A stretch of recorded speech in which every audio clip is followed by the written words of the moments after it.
You can also now watch Packard Pokes At on Atheism TV at youtube.com/atheismtv and, as always, on youtube.com/Packard Pokes At. Come to the live show and chat with us on Friday nights at 9 p.m. Central Time on vonlive.tv/Packard Pokes At. See you there! Do you really like Packard Pokes At and want to promote the show? Then go to cafepress.com/Packard Pokes At. There are hundreds of items available, including hats, shirts, hoodies, and so much more. Every purchase from cafepress.com/Packard Pokes At helps support the show. Your Packard Pokes At coffee mug is waiting for you. Do you want to stream Packard Pokes At on your iPhone or BlackBerry? Download Stitcher free today at Stitcher.com. Stitcher Smart Radio, the smarter way to listen to radio. You're on in 3, 2, 1. This is Packard Pokes At, and I'm poking at your news.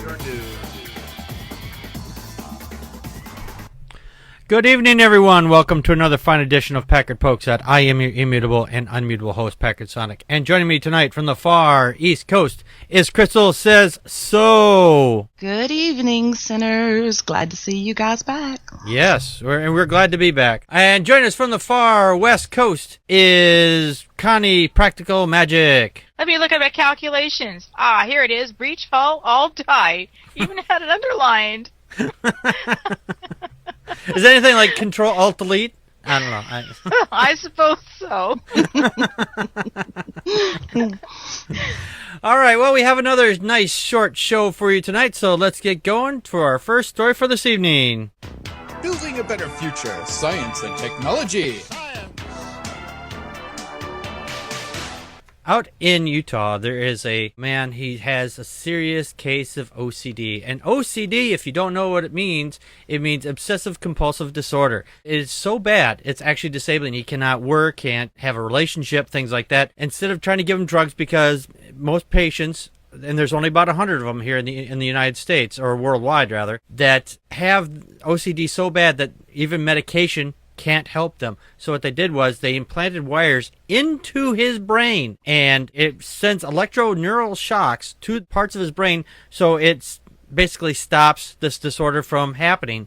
So the guy can actually function and have a normal life. The article here was saying that the battery ran down. The OCD came back so bad within about 12 to 24 hours that it's a good lesson for him to show that, hey, make sure you keep this battery charged up. Otherwise, the symptoms will return. Crystal, your thoughts? This is a really fascinating study, and an early study as far as treating people with severe OCD.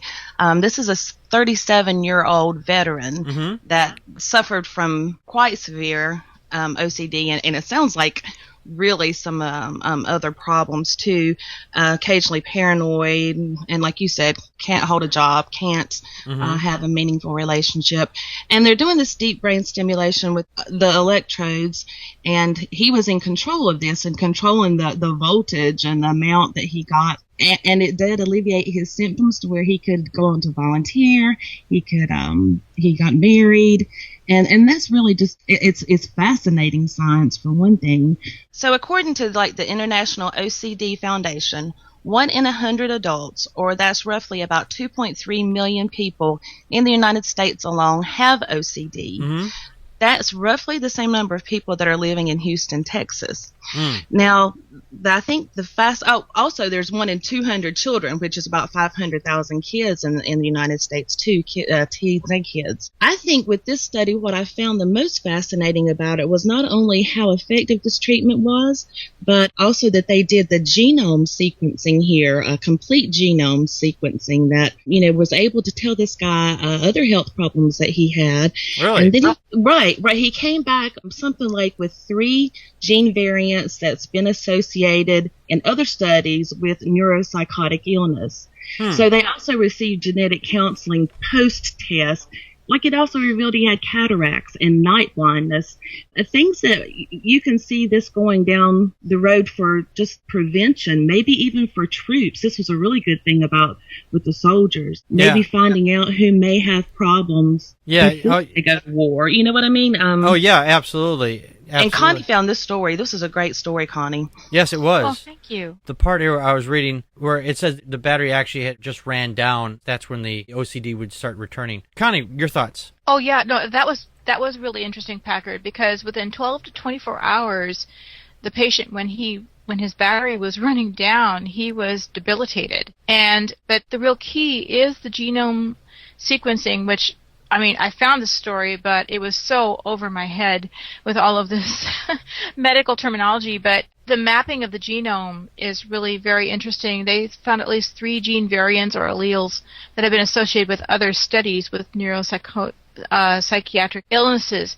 Mm-hmm. And when they went to the Veterans Administration, they said, well, we don't have any way to, make a note of this. All of this research, and they weren't able to transfer it, So it was speaking to the real need of us to, I think, our medical system to be more in line with each other. Mm-hmm. So, because they can do all this research, but if they can't transfer it, then what good is it? So right.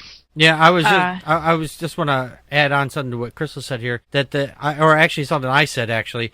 It says here the other gene variants that found that have implications for the way that the patient is either able or unable to metabolize particular kinds of drugs. So because you can specifically find out which kind of drugs will be most effective. Exactly. I mean, I'm sorry that there were so many subjects that popped up with this. There was. Mm-hmm. That's a really good one. Yes, I misread it. I thought that because some people can't metabolize the proper drug, so it wasn't helping to affect the treatment there. Right. No, but it's true. I mean, if people can't, if a certain drug would be more effective, that's really important. Yes, it was. Any last thoughts on this, anybody? Fascinating stories. Yes, it is. Okay, let's get on to our next topic for this evening. It's the Onion Radio News. No, it's not. Yes, it is. No, it's not. Yes, it is. No, it isn't. Do you work for the government? Are you a woman? If you are, and you're getting a little frustrated, or a lot frustrated, then you should go to a company that's giving away, and I'm not kidding about this, they're giving away free vibrators. I have no idea what one has to do with the other, but the company, it's called vibrators.com. Yes. And be sure you clear your browsing history afterwards. If you go to that website, the vibrators.com website, they're giving away as many 200 sex toys daily. They claim there's over 20,000 vibrators on the market, and they chose, the best, 350. So if you work for the government, they will ship you a free vibrator. Apparently, it says here that they will not verify that if you are working for the government. So if you go out there and go to buy one, you could just claim you work for the government. But they said that if you don't work for the government and you get one of these things, they'll say, well, karma will get any non-government employee who exploits the offer. Not that, I believe in karma to begin with, so I greatly encourage any female or anybody that wants one of these free vibrators, go and do it. And they said they'll even go keep doing this offer as long as the government shut down, even if it goes until December. We love you long time. Is that what they're saying? Love you long time. Crystal, your thoughts? I love this story. It's my favorite one, I think, of the year. The only thing I have a bone, pun intended, to pick with these people is it's only a 5-inch pink vibrator. Come on. Well, they said that what you can size do does matter, people. Okay. I've heard that's the average size, Crystal. You want one of those big monster ones about this long. Okay, so you can hang it across those kind of Crystal, those big ones. You don't use those. You put those up on the wall and you mount those like a fish. Actually, I use mine as knickknacks on the table. Whatever's your choice. It's yours. This was really interesting. Here's my coffee table books, and there's my coffee table vibrators. That's right. Pretty good. Dildos vibrators are always funny. Vibrators.com is the website. Mm-hmm. They're giving away as many as 200 sex toys a day. And I've got a message. Michelle Bachman, you need one. website. She needs a lot of them. She keeps losing them. She keeps throwing them in there. And actually, yes, your husband, I'll send him too. This is so funny because Tim Nardone is the president, and he said that they were trying to come up with ways to help out during this government shutdown because he said who was getting stiffed the most. Ha ha ha. The government employees. And so they said they originally were brainstorming and they were thinking of the giveaways, and the idea of the penis pumps for senators, like that was mixed, and all of the deals for enemas. I mean, they were trying to come up with I would rather have gone with the enema for the... I personally think they should have stuck with the enemas because we know that everybody in that Senate is full of shit. It's all backed up. It's all backed up. It's just a train wreck. But this was a really cute offer, and again, like you said, they're going on the honor system. Mm-hmm. So all of us work for the government. Yes, we do. So everybody go out to vibrators.com and go get a vibrator right now. I've got mine. Buzz. There you go. Connie, your thoughts. So is Karma a toy that they sell? No, they're just one named Karma. Oh no, okay. No, just go after all those non-government employees who are taking advantage of our free vibrator offer. Well, the other thing that they mentioned on there was something about how they sell pubic wigs, and I was like, all I could think of was Disco Stew. I'm going, what? Anyway, Joe apparently, I just want to break in here. Joe ordered 6 of them, and he's ordered them under different names, and he shipped them all to my house. Thank you, Joe. They'll come in handy. I'll put those all. I'll make a big collage out of them. None. You have such a special relationship there. I know we do. But I would have to say it's a hard relationship. He's all the way in New York, I would have to say that if the shutdown does run until December, then Boehner might want to find himself the unwanted tester for a gag and a plug. So, yeah, Boehner needs one too. I think so. I think he needs a really big plug. Yeah, I definitely think so. I don't know. Match his skin. Yeah. But you know what was interesting? Club guy he hangs with. I don't know. Yeah. Well, what was interesting on this particular page is that they actually have pictures of some of the ancient vibrators, from the early days. One looked like something you'd see it looked like a pneumatic hammer. Yeah. The first picture here, it looks like something you would see, like they had the original old screw drill. Yes. I actually had one of those screw drills, and that's exactly what it was, just a hand drill. And I saw one of those when I worked in a cabinet shop. An employee brought one in because we had a power outage, and he says, we can use this. And yeah, that is exactly what that looks like. My daughter also said one looked like an egg beater too, so I was like, it's very interesting to say the very least. But yeah, if you're getting tired of being screwed by the government and you need a vibrator, go to vibrators.com before they... I don't think... They're giving away about 200 a day, so your chances might be pretty good. Anyway. Else have any... while they're hot. Yeah, grab them while they're hot and vibrating. But anyway... All right, let's get on to our next topic for this evening. Don't know much about history. Don't know much biology. Don't know much about a science book. And tonight we're going to be talking about Halloween myths. Last week we talked about good luck Halloween myths, and this week we're going to talk about some bad luck Halloween myths. Apparently on Halloween, if you see, I'm just going to give you a couple and we'll discuss the rest here in a few minutes. If you see a white cat on Halloween, you'll have bad luck. Or if you put your shirt on inside out, it's bad luck. Well, I think putting your shirt on inside out is kind of just bad luck altogether, especially if you got pins on the outside and then you just keep running into shit. So well, we're going to set the timer up here. There it is. And we're going to start the timer now. Connie, your thoughts? Yeah, there's a lot of strange myths. Looking over your left shoulder and seeing a new moon is a bad luck myth, or hearing an owl hoot 3 times. I couldn't understand. I wouldn't understand why you wouldn't. You can't see a new moon anyway. It's a new moon. It's technically it's dark. I mean, Yeah, if you're, yeah. and most of the times on Halloween, every Halloween ever, it snowed. So the chance of seeing a new moon, a moon or new or old, it's kind of stupid. And why not over the right shoulder? What's it with the left shoulder? I don't know. I wasn't able to discern that. And bad luck coming in threes is the myth that my mother always said, bad luck comes in threes. And it wasn't until after I had deconverted that I realized, oh, wait, if something bad happens and you hear, oh, bad luck comes in threes, you're expecting it to happen. You're counting. And I realized, well, yeah, but if you started counting good luck things, then it would be just as likely. But 3 is one of those numbers that magically, and 3 and 13, there's some numbers that have some kind of meaning because we've attached it to them.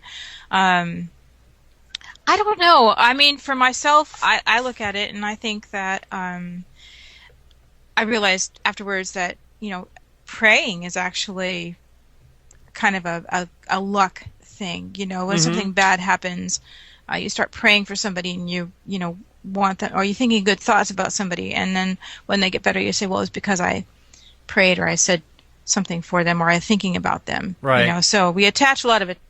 We attach meaning to things because it's superstitious. It's what kept us alive for a long time because we saw some correlation with the superstition and with good or bad things happening. Yeah, like on this part here, it says if you want to avoid bad luck on Halloween, and these are I'm assuming these are bad things that happen, bad luck you can have on Halloween. It says don't sing before breakfast or cry before dinner.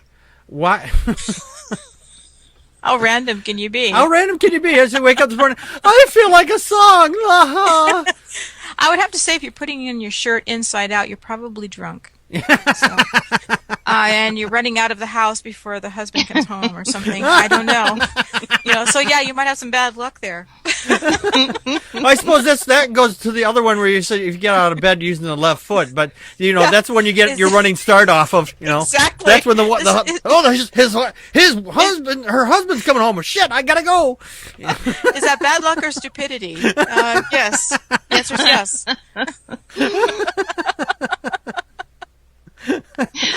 Oh, goodness. Yes. Okay, Crystal, your thoughts. I thought it was funny that it was easier to find good luck Halloween myths than it was bad luck Halloween myths, actually. I mean, I had pages of them last week when we did the good luck ones. Yeah. I think the funniest one I saw was if you see a spider on Halloween, it could be the spirit of a dead relative watching you. Really? Oh, yes. I've killed a bunch of dead relatives. Maybe it was Spider-Man. He's coming for... No, I'm just kidding. I love Spider-Man. Oh, I do, too. I wouldn't kill Spider-Man. I wouldn't kill Spider-Man either. He's a man spider. I wouldn't be able to. He just put a web on me. But That's anyway. Right. He's a badass. Yes. And then it says here, if you hear a crow, or no, the crow of a rooster at night. First of all, roosters generally don't crow at night. As far as I know, I mean, I don't live on a farm. I mean, maybe someone could tell me, maybe the roosters crow all the time. They're just making noise or whatever. I don't know, but well, they can. But I think I'm sure they they're can. crowing. It's alerting you that something's happening, like a coyote is. In the neighborhood. So I mean, that would be bad. Or chicken, coyote, or whatever. Someone's in the hen house. It's usually the daughter with the salesman, travel salesman. Never mind.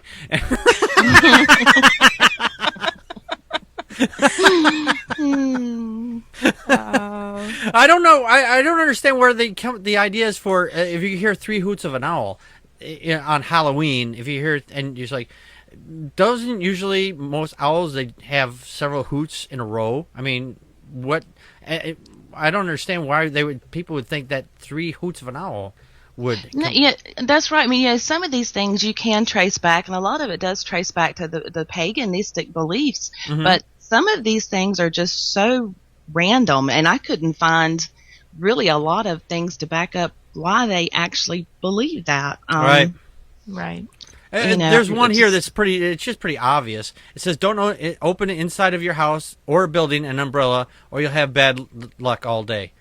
Or a bad luck day. And, most people that's just. I would think that one's pretty much any day. For if you're going to have bad luck. I was always heard when I was a kid. He said, "Don't open an umbrella in the house; it's bad luck." Well, I think it's just plain common sense not to open an umbrella in the house, because if you come inside it after it's been raining, you open it up, you're going to get water everywhere. Or you're going to poke someone in the eye. Thank you. I'm going to say, I'll poke your eye out. I'll poke your eye out. But there's some really weird stuff that's out here. The white cat one. I mean, most of the time, I think I understand this one here, because most of the times if a black cat crosses your path, you're going to have bad luck. Well, you know what that means when a black cat crosses your path? It means that cat's going somewhere. You just don't know where it is because the cat knows where it's going. But in Japan, the color white is actually associated with death. Yes, it is. As a matter of fact. And I don't know. I don't know what. It didn't say it was associated with Japan, but maybe it's because it's the opposite. Maybe it's because it's ghost-like. I'd never heard that one before in my life. Yeah, that's where I was going with it. I mean, I could understand why they would say that, because it's it's like opposite day, only for Halloween. Exactly. It's a white cat, not a black cat. He's the Casper cat. It's a cat. That cat has seen the ghost and it's white. Ah! So. Yeah, I found another one that was interesting. It's not exactly bad luck, but I mean, in 18th century Ireland, a matchmaking cook might bury a ring, in her mashed potatoes on All Hallows Eve, hoping to bring true love to the person that finds it. Oh, and that's time. I just finished. It's good timing. Yeah, so we're going to continue this series to the rest of the month, for the month of October. But, yeah, there's a lot of weird myths revolving around Halloween, so we're going to cover as many as we can for the rest of the month. So I hope you enjoyed this. And look these things up. I mean, they're crazy. Do we believe it? I don't believe these things. But there's a lot of people out there who believe in good luck or bad luck myths, and there's just happens to be some revolved around Halloween. All right, let's get on to our next topic for this evening. Fly me to the moon, let me play among the stars. Let me see what spring is like on Jupiter and Mars. I love that tune. I do too. But tonight we're going to be talking about Keira Knightley. That's Keira Knightly. That's Keira Knightley. She is an English actress and model. She began acting as a child and became internationally noticed in 2002 after co-starring in the film Bend It Like Beckham. Oh, that's a weird... Okay, why Bend It Like Anybody in particular, I guess. In 2003, her appearances from the Pirates of the Caribbean films took her to much more greater predominance. But anyway, she quoted in the April 2012 Interview magazine. Keira Knightley was interviewed by the director and fellow atheist David Cronenberg. She says, "If only I wasn't an atheist, I could get away with anything. You just have to ask for forgiveness, and then you'd be forgiven. It sounds much better than having to live with guilt." The magazine said, "Yeah, you could always lie about being an atheist, but I don't think an atheist could get elected in America right now." And then she goes, "No, I don't think they could either." Oh, of course, on that point, she's actually wrong, because we actually had an atheist in Senate at one point. And she has several other, done a lot of movies and things like that. Crystal, your thoughts? Oh, I love Keira Knightley. I actually like her in the Pirates of the Caribbean. I mean, those movies, she was just absolutely awesome actress. But I really did like her in Elizabeth in Pride and Prejudice. I think she made that like around 2005. Mm-hmm. I didn't see, that's the quote that you quoted is really the only one I saw her make. But I did see a lot of kind of humanitarian things that she did do. Sued the Daily Mail in 2007. It was an article by a lady whose daughter had died. Oh, I see. From an eating disorder, yeah. And they just kind of associated Keira's picture in a bikini to that article. So, oh, that's kind of weird. Someone's daughter just died. Hey, let's attach a bikini picture next to it. And it's like, that's kind of strange. Like I said, she donated that entire amount to the charity. And then in 2009, she did a commercial for Women's Aid that highlights domestic abuse against women. Mm-hmm. The UK censors actually refused to allow its broadcast. And you can only watch it on YouTube, which that's a shame. But really, Yeah. And she's done some wonderful things. She's a beautiful lady. Also the face of Chanel's newest fragrance, I think it's Mademoiselle. Mademoiselle perfume. Yes. And I really do like her quote though, but I really couldn't find a whole lot of things that she talked about as far as atheism goes. But but the thing is, at least she says, if I wasn't an atheist, but that means clearly she is. Absolutely. Connie, your thoughts? Oh, I agree with Crystal. I think the first time I really knew that she was who she was, it was through the Pirates of the Caribbean. But at the same time, when I was looking at her biography, she was Padme in Padme's double. Oh, was she Padme's double? In the Phantom Menace, the first Star Wars episode, she was to be Natalie Portman's double. She was the dupe, for the princess. And I loved her string of charity work here. I was really interested. Today I went ahead and I was like, okay, can I watch another movie besides like Star Wars or besides the Pirates movies? And I could have watched the whole, or I could have watched Love Actually, and I chose Love Actually, which I probably shouldn't have. She's just pretty much a pretty face of, it's one of those ensemble movies. But I did love her also in the King Arthur movie that she made. Apparently she had a lead role in performance in Atonement. Yes, and I was going to say the other one I saw her in was Never Let Me Go. I didn't watch it recently, but I watched it last year. Mm-hmm. And that is a really interesting story where children are actually raised to become organ donors. And it questioned the whole morality of that. It was really a very moving story, and it was hard to watch. It was a very emotional, dramatic movie, but I think that she's not only beautiful, she's very well, it seems like she's very well thought of. I think she picks some interesting things. And as far as anorexia, because she's extremely thin, she's accused of being anorexic, and that is why this family that Crystal mentioned, that's why they went after her. Oh, I see. Yeah, because they're saying, her image is inspiring young women to be anorexic, and I'm thinking, well, that's so stupid. You can't blame somebody. It might just be naturally how she looks. Yeah. But I think a big part of that is a lot of actresses, they take their picture on the cover, and then they take the cover and then they digitally enhance it so they make them look thinner and whatnot. So they may have been accusing her of either that, or they thought that maybe she had anorexia, but she was or bulimic or something. That was really upstanding of her, though, to go ahead and donate to that cause. Yes. So I agree. Okay, well, if you didn't know, Keira Knightley was, or Kara? Is it Kara or Kira? Kira. Kira. Mm-hmm. Okay, Kira, just like Kira Nerys. Never mind. Anyway, that's the only way I'm going to remember it is Kira. But anyway, if you're out there, go ahead and watch some of these movies that she's in. And remember, when you're out there, she's an atheist. Okay, that's it for us tonight. If you want to get in contact with us, or if you want to make a donation to the show, go to patreon.com/Packard Pokes At, and if you donate $50, you get a free hat. If you donate $100, you get a free t-shirt, and you donate $200, you get a free sweatshirt. So, and I could really use some donations to help keep the show running, keep the lights on. Otherwise, you'll have to do this in the dark, and nobody wants to see that because you won't be able to see me at all. But if you do want to get in contact, that's why we're going to give you all that information right now. Would you like to contact us? We can be reached 28 hours a day, 8 days a week as Packard Pokes At on Twitter, and by email at packardpokesat@gmail.com. Your host, Packard Sonic, and his very honored and crazy co-hosts with occasional guest hosts who enjoy your comments or suggestions. You can also listen to the show on iTunes, YouTube, Mixler Radio, and Stitcher Radio. Click the like button on Facebook/Packard Pokes At to join in the conversation. While you're there, don't forget to snap on the Focus on Photography group. Please rate, comment, subscribe, retweet, and repost the show wherever you can. It really helps us out. Please donate whatever you can afford to help keep the show running. Visit packardpokesat.wordpress.com for more information on this or any other episode. We hope you enjoy the show. Thanks for listening and for your support. And thank you, Joe, even though you're not here.